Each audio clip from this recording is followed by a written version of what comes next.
My sister didn't ruin my wedding by accident. She buried it on purpose, and Thanksgiving night was the first time I stopped burying the truth with her. Growing up in my family was like living in a house built entirely around reflections, mirrors polished only when Lily walked past them. Everything my parents did, every photo they framed, every story they told at parties, circled back to her like she was the sun and the rest of us were faint stars that didn't deserve to shine unless she needed extra light. I wasn't angry as a child, I just adapted. I learned early that in a home full of expectations, silence was the only space they left for me. But things changed when I moved to Seattle. 3 hours away, yet it felt like 3 lifetimes. My apartment was small, but the windows were wide, and for the first time, I breathed without someone monitoring how loud or how softly I existed. Ethan entered my life like quiet sunlight, warm, steady, the kind that stayed. He paid attention. He cared about what I said and even the things I was too afraid to say. His parents were the same. Helen hugged me like she meant it. Robert remembered my research projects like they were award-winning discoveries. They weren't perfect, but they were present, and in my world, presence was a luxury. So, when Ethan proposed by the water on a foggy June morning, I didn't think twice. We planned a small wedding. Simple. Real. I printed the invitations myself, triple-checking every detail. I paid extra for signature-required delivery because I knew my family's habit of losing things that didn't feature Lily. Every package said delivered. Every signature said received. And then, nothing. No call, no text, no, "Congrats, Kat." Not even a confused message like, "What wedding?" The silence hurt more than I expected. It felt intentional, like someone pressed mute on my entire life and refused to turn the volume back up. Ethan noticed the ache I tried to hide. "Let's check the logs," he said carefully. Not pushing, just offering. The tracking receipts told the truth immediately. 4 signatures, all in the same handwriting. Lily's. Then the family email logs told the rest. The invitation email I sent, opened, deleted, erased, all from Lily's device. It wasn't jealousy. It wasn't an accident. It was control. Surgical, deliberate, familiar. I stared at those logs until the screen blurred. It wasn't just my wedding she buried. It was me. I almost skipped Thanksgiving that year, almost let them keep rewriting me out of the story. But silence is what created the rot in the first place. So I walked into that perfect dining room with one simple intention. I wasn't leaving until the truth finally had a witness. I didn't go for revenge, but revenge came anyway. Thanksgiving at my parents' house always looked like a magazine spread. White tablecloth, perfect place settings, candles flickering, and curated symmetry. Everything staged, everything polished, everything pretending to be whole. The only thing out of place that night was me, and the truth I carried in my bag. Lily stood by the fireplace, posing like the house existed just to frame her. Her husband fussed with her hair like adjusting a prop on a stage. My mother narrated every detail of Lily's extravagant September wedding to anyone within 6 feet of her. My father poured wine like a man hiding in routine. Not one person asked about my life. Not one acknowledged the wedding they all missed. It felt like a ritual, one where I was a ghost expected to sit quietly and not disturb the living. Dinner began with praise for Lily. Her dress, her cake, her venue, her connections, her everything. Every sentence felt like a reminder. We showed up for her, we always show up for her. And then came the moment, the spark that hit the gas-soaked floor. My mother tapped her glass with a smile too bright to be sincere. "Sister's wedding was great," she said loudly, admiring Lily as if she were made of glass. "So, Kat, when's yours?" Some people laughed. My father kept carving turkey like it was surgery. Lily did not look up. For years, I would have swallowed the pain. I would have protected the illusion. Not this time. I set my fork down softly, so softly the sound still sliced through the room. "I already had my wedding," I said, voice steady, 6 months ago. The silence that followed wasn't silence. It was a collapse. My father blinked rapidly. My mother's face cracked. Lily went still. Too still. "We never got any invitations," my father whispered, like reading from an old script. I nodded slowly. "I figured you'd say that." I reached into my bag. My phone lit the table like a blade. I placed it right between the candle and the cranberry sauce, the truth finally taking its seat. "Let me show you something." The storm didn't begin with shouting. It began with proof. And once I put that evidence on the table, there was no going back. When my thumb tapped the screen, the room didn't just go silent. It stilled, like the air itself was holding its breath. 4 deliveries, 4 packages, 4 signatures. I zoomed in on the first one and slowly turned the screen so everyone could see. There it was. Lily's signature. Bold, practiced, confident. The same looping L she perfected in 8th grade when she decided her handwriting should look celebrity level. My mother gasped, one hand flying to her mouth. My father leaned forward, squinting like the truth only counted if he could see it close enough. Lily's husband, Ryan, stiffened, eyes darting between the screen and his wife. Lily? Lily didn't move. Her face didn't crack, didn't twitch, didn't even breathe differently. But the stillness was a confession in itself. "These were delivered on April 23rd, I said calmly. "All 4 invitations signed for by Lily." My mother shook her head hard, like she could shake reality loose. No, that's not. Lily would never do something like that." I let out a small, tired exhale. "You say what Lily wouldn't do, but you never look at what she did." Something in my mother's face froze, like she had been slapped with logic for the first time in decades. My father swallowed. "Lily, did you sign for these?" Lily blinked for the first time. It was mechanical, like hitting the reset button after a system crash. I don't remember. I grab the mail sometimes. Maybe I didn't see anything inside." That was her lie? That lame? That small? I stayed quiet. I didn't need to accuse her. The evidence was doing all the work. My father leaned closer. "You didn't notice 4 wedding invitation envelopes from your sister around the same time you knew she was engaged?" "It's not my job to track everyone's mail," Lily snapped suddenly. There it was, the first crack. Sharp, defensive, ugly. My mother reached for her arm. "Sweetheart, just calm down."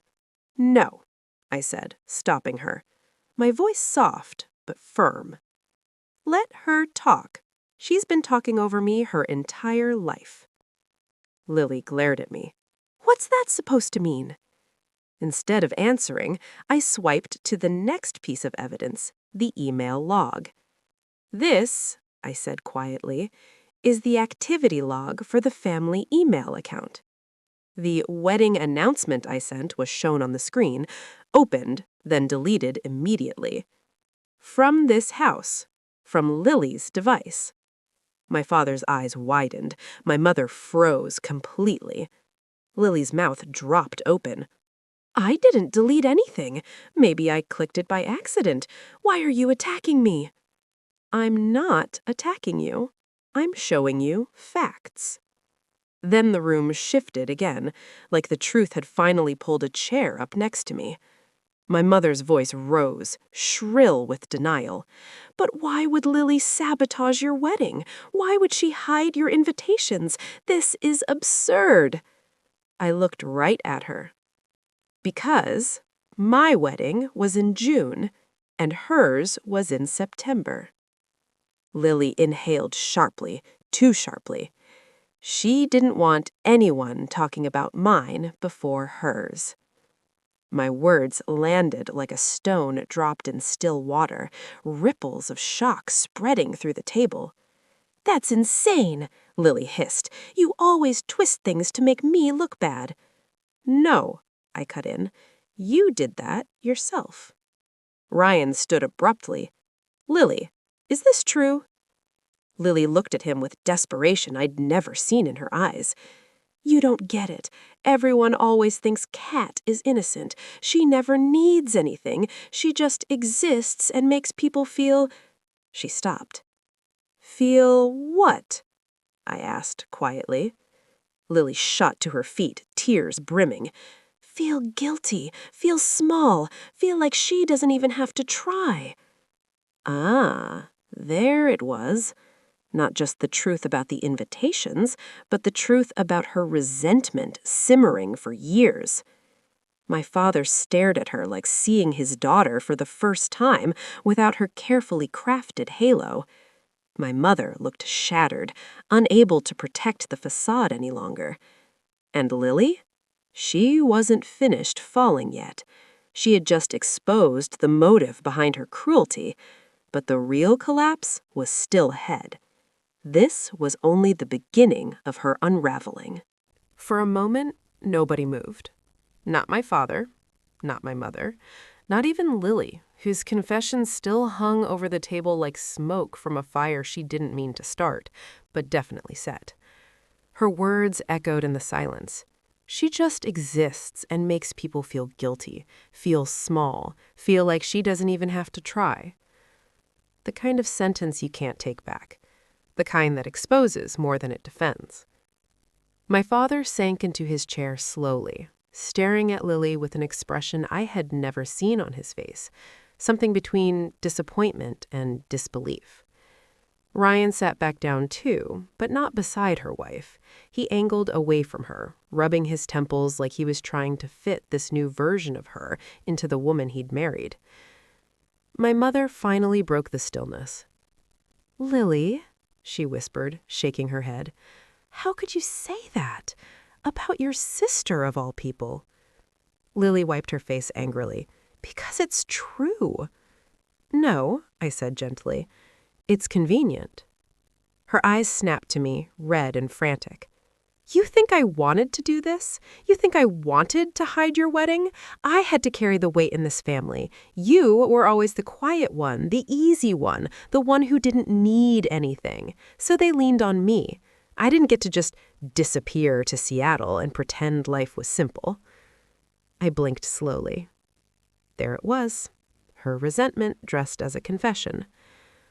"You intercepted my wedding invitations because you wanted the attention." "You never wanted it," Lily shot back. "You always acted like you were above all that, above us." I shook my head. I never acted above anything. I just stopped trying to earn love I was never going to get. My mother sucked in a breath like I'd stabbed her. "Don't say that," she warned. "Why?" I asked. "Because it's the one truth you don't want to hear?" Dad finally spoke, voice rough. "We should have checked, should have asked, should have noticed." He looked devastated, quiet, older. "You didn't miss my wedding," I said softly. "You all chose not to see it." My mother bristled. "We didn't choose anything. We trusted your sister." I raised an eyebrow. "You trusted her to control the narrative, and she did exactly that." Lily's breath grew unsteady. "I didn't mean to ruin your life, Kat." "You didn't ruin my life," I replied. You just showed me where I actually stand in yours." Something inside Lily cracked then, not loudly, but visibly. Her shoulders folded inward like she was collapsing under the weight of her own decisions. "I'm sorry," she whispered, barely audible. But the room didn't soften, because it wasn't just about apologies. It was about years, patterns, a structure designed around one girl and the cost paid by the other. Ryan spoke suddenly. "Lily, did you really sabotage her wedding because you wanted yours to be the biggest?" "I didn't," Lily started, then stopped. Her voice broke. "I just wanted them to be proud of me, for once. I didn't want to share anything." And there it was, the truth that burned hotter than any accusation. She didn't hide my invitations because she hated me. She did it because she was terrified of not being the center. Dad pushed his chair back, the sound slicing through the tension. "Lily," he said quietly, "you owe your sister more than an apology. You owe her her place in this family." But I shook my head. "No," I said. "I'm done fighting for a place. You all can keep the table."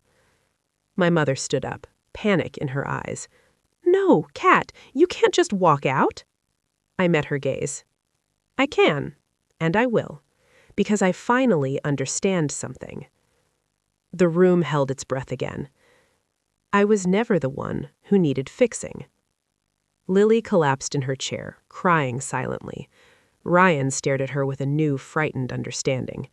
My parents looked like their entire family structure had just been sawed in half. And maybe it had.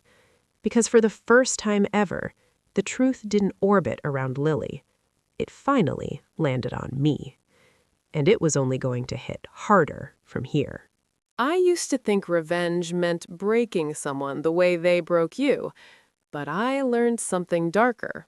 Sometimes the real revenge is letting them watch you heal without them. Watching your absence destroy everything they took for granted. The day came quietly. No storms, no fights, no screaming. Just a calm I hadn't felt in years. I woke up and didn't check my phone for his messages. I didn't wait for his calls. I didn't replay his lies in my head. For the first time, I didn't feel owned. But he felt it. Oh, he felt it so deeply that it shook him. At around noon, he showed up outside my university gate, hair messed, eyes desperate, breath sharp like he'd been running. He called my name like it belonged to him. It didn't anymore. He grabbed my arm, softer than ever before, like he finally realized I wasn't something he could yank around. "Talk to me, please," he begged. And it actually made me laugh.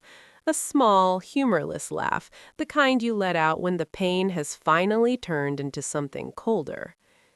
"You used me," I said quietly.